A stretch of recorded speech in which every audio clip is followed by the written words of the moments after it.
जय माता दी, जय मां कामाख्या। ओम श्री महालक्ष्मी नमो नमः। ओम श्रीं ह्रीं श्रीं कमले कमलालय प्रसीद प्रसीद श्रीं ह्रीं श्रीं ओम महालक्ष्मी नमो नमः। नमस्ते अस्तु महामाय श्री पीठे सूर पूजिते शंख चक्र गदा हस्ते महालक्ष्मी नमस्तुते। नमस्ते गरुड़ारूढ़े कोलासुर भयंकरी सर्पाप हरे देवी महालक्ष्मी नमस्तुते। सर्वज्ञ सर्वरदे सर्वदुष्ट भयंकरी सर्वदुख हरे देवी महालक्ष्मी नमस्तुते। सिद्धि बुद्धि प्रदे देवी भुक्ति मुक्ति प्रदायिनी मंत्र मूर्ते सदा देवी महालक्ष्मी नमस्तुते। अद्यंतर हिते देवी अद्य शक्ति महेश्वरी योग जय योग संभूते देवी महालक्ष्मी नमस्तुते। स्थूल शुष्म महारोदे महाशक्ति महोदरे महापाप हरे देवी महालक्ष्मी नमस्तुते। पद्मासन स्थिते देवी परम ब्रह्म स्वरूपिणी परमेशी जगन्मात्र देवी महालक्ष्मी नमस्तुते। श्वेतांबर धरा देवी नाना अलंकार भूषिते जगत स्थिते जगत मातर देवी महालक्ष्मी नमस्तुते। Devradha trust Satyavani channel. जो मनुष्य दरिद्रता में जी रहा हो, जिसके पास धन की कमी हो, ऐसे मनुष्य को आगे आने वाले समय में कार्तिक कृष्ण पक्ष की एकम के दिन से कार्तिक स्नान तक, कार्तिक पूर्णिमा के स्नान तक एक माह का समय महालक्ष्मी की साधना करना चाहिए। जिस व्यक्ति ने जीवन में बहुत कष्ट उठाए हैं, विशेष तौर से पैसे के मामले में, रुपयों के मामले में, जितना पैसा आया उससे ज्यादा पैसा उनका खर्च हो गया, ऋण में जी रहे हैं, पिता की दादा की संपत्ति थी उसको बेच दिया गया, वो पैसा भी खत्म हो गया, जिस कार्य में हाथ डालते उस कार्य के अंदर सफलता प्राप्त नहीं होती है, व्यवसाय करते हैं व्यवसाय के अंदर नुकसान होता जाता है, बार बार व्यवसाय बदलते रहते हैं, ऐसे मनुष्य को कार्तिक स्नान करना चाहिए।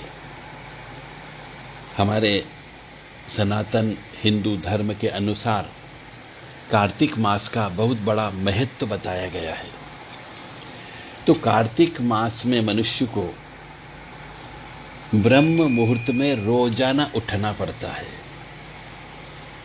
ब्रह्म मुहूर्त का मतलब हो गया 4 बजे अपना बिस्तर छोड़ देना होता है और अंधेरे अंधेरे में ही घर की समस्त झाड़ू लगाने के बाद में दरिद्रता को बाहर करें, उसके बाद स्नान करें, उसके बाद में श्री हरि विष्णु और श्री लक्ष्मी जी के नाम से, लक्ष्मी नारायण के नाम से आपको घी का दीपक प्रज्वलित करना है। सूर्य उदय हो उसके पहले पहले कम से कम 1 घंटे तक आपको लक्ष्मी नारायण जी के मंत्रों का जप करना है, उनकी स्तुति का पाठ करना है, श्री सूक्त का पाठ करना है, पुरुष सूक्त का पाठ करना है और लक्ष्मी जी के जो मंत्र होते हैं, ओम लक्ष्मी नारायणाय नमो नमः, ओम महालक्ष्मी नमो नमः, ओम विष्णुवे नमः, ओम नारायणाय नमः, ओम श्रीं श्रीये नमः, या फिर लक्ष्मी अष्टकम, इनका जप ज्यादा से ज्यादा करना चाहिए। और सूर्य को देखते हुए जब उदित होता है उस समय पे सूर्यनारायण भगवान को तांबे के लोटे में कुमकुम और गुड़ डाल करके अर्घ्य देना चाहिए। 24 घंटे में एक दिन, एक समय पे, 24 घंटे में एक समय पे आपको एक निश्चित समय जो भी फिक्स किया जाए उस समय पे भोजन करना चाहिए। बीच में किसी भी प्रकार का कोई भी फलाहार नहीं करना चाहिए। चाय, दूध, लिक्विड आप पी सकते हो, परंतु फलाहार या अन्न का भक्षण नहीं करना चाहिए। 24 घंटे में एक निश्चित समय पर ही रोजाना पूजा पाठ करना चाहिए, निश्चित समय पर ही भोजन खाना चाहिए और लक्ष्मी नारायण जी की ज्यादा से ज्यादा सेवा करना चाहिए। यदि आपके घर में लक्ष्मी नारायण की मूर्ति हो, लक्ष्मी जी की मूर्ति हो, ठाकुर जी की मूर्ति हो, तो उनको दुग्ध से अभिषेक करा के वह दूध बेलपत्री में, आंवले के पेड़ में या पीपल के वृक्ष में आप चढ़ा सकते हो। तो जो मनुष्य दरिद्रता को भोग रहा है, लक्ष्मी की कमी है, वह मनुष्य 1 महीने किसी नदी किनारे रह करके या किसी शुद्ध स्वच्छ पवित्र आश्रम में रह करके, किसी देवी स्थान पर रह करके यदि यह साधना करता है तो उसके जीवन के काफी पापों का नाश हो जाता है। ऐसा बड़े बुजुर्ग कह करके गए। हमारी ये परंपरा है कि पुराने जमाने के जो बड़े बुजुर्ग हुआ करते थे वो कार्तिक स्नान करते थे और स्वस्थ भी रहते थे।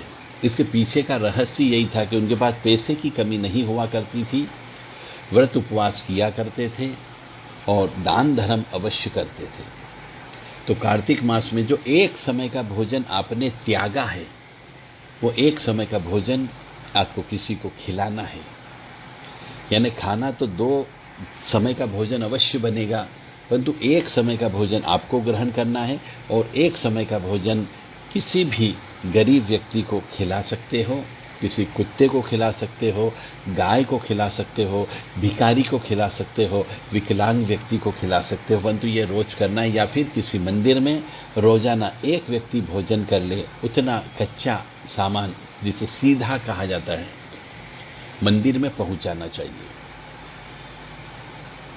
तो श्री सूक्त का भी पाठ आप कर सकते हैं, पूर्व सूक्त का पाठ आप कर सकते हो।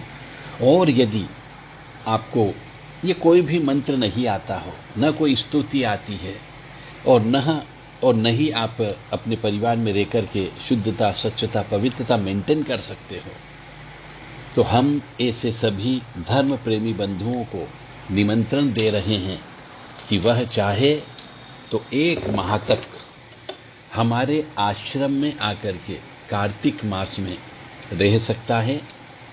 नर्मदा जी का किनारा आपको अवश्य मिलेगा और आंवले का वृक्ष भी है, बेल पत्री का वृक्ष भी है, पीपल का वृक्ष भी उपलब्ध है और पूर्णतः शुद्धता, स्वच्छता, पवित्रता भी आपको अवश्य मिलेगी। तो आप चाहें, यदि साधना करना चाहते हो, लक्ष्मी नारायण यज्ञ करना चाहते हो, लक्ष्मी नारायण की सेवा करना चाहते हो, लक्ष्मी नारायण से संबंधित साधना करना चाहते हो, हमारे सानिध्य में रह करके, तो वह आ सकता है। अपनी सीट व्हाट्सएप के माध्यम से बुक करा सकते हैं। 9893128047 और 7649862712 पर आकर के व्हाट्सएप के माध्यम से संदेश देकर के उचित दक्षिणा के साथ आप 1 माह तक हमारे साथ रह करके श्री हरि विष्णु की और लक्ष्मी जी की साधना आप कर सकते हैं। इस दौरान आपको एक ब्राह्मण भी उपलब्ध कराया जाएगा जो आपको संकल्प दिला करके आपके साथ बैठ करके आपको श्री सूक्त का पाठ सुनाएगा, पूर्व सूक्त का पाठ सुनाएगा और आपको लक्ष्मी नारायण का हवन भी रोजाना करने का मौका अवश्य मिलेगा। तो यदि आप चाहते हो कि जीवन में पूरी जिंदगी हो गई कष्ट झेलते झेलते, दुख और दरिद्रता के अंदर ही हमने जीवन गुजारा है, तो ईश्वर के नाम पर, ईश्वर की आस्था के लिए, ईश्वर की कृपा प्राप्ति के लिए आप चाहें तो देव राधा ट्रस्ट से व्हाट्सएप के माध्यम से संपर्क करके अपना साधना का स्थान निश्चित करा सकते हैं। साधना करने वाले व्यक्ति की सीटें भी लिमिटेड है, सीमित है। पहले आए पहले पाए के अनुसार आपका नाम रजिस्टर में दर्ज कर लिया जाएगा। आपको यदि मंत्र बोलते नहीं आता है तो मंत्र की दीक्षा भी दी जाएगी और स्तुति यदि नहीं आती है तो आपके साथ में पंडित जी रह करके स्तुति का सुनाएंगे भी। श्री लक्ष्मी विष्णु की यानी श्री यंत्र की भी आपसे अभिषेक कराया जाएगा, लक्ष्मी जी का अभिषेक कराया जाएगा, श्री हरि विष्णु का अभिषेक भी आपके हाथों से ही होगा। यदि आप चाहते हैं कि अपने जीवन में एक बार तो कम से कम कार्तिक मास का स्नान कर लें, कार्तिक महीने का पुण्य कमा लें, तो तो आप यह कार्य कर सकते हैं। माँ भगवती जगत जननी और श्री लक्ष्मी नारायण आपको सद्बुद्धि प्रदान करें, आपको ऐसा साहस प्रदान कर सके कि आप कार्तिक माह के अंदर साधना कर सके और अपने दरिद्रता का नाश कर सकते हो। जय माता दी, जय मां कामाख्या।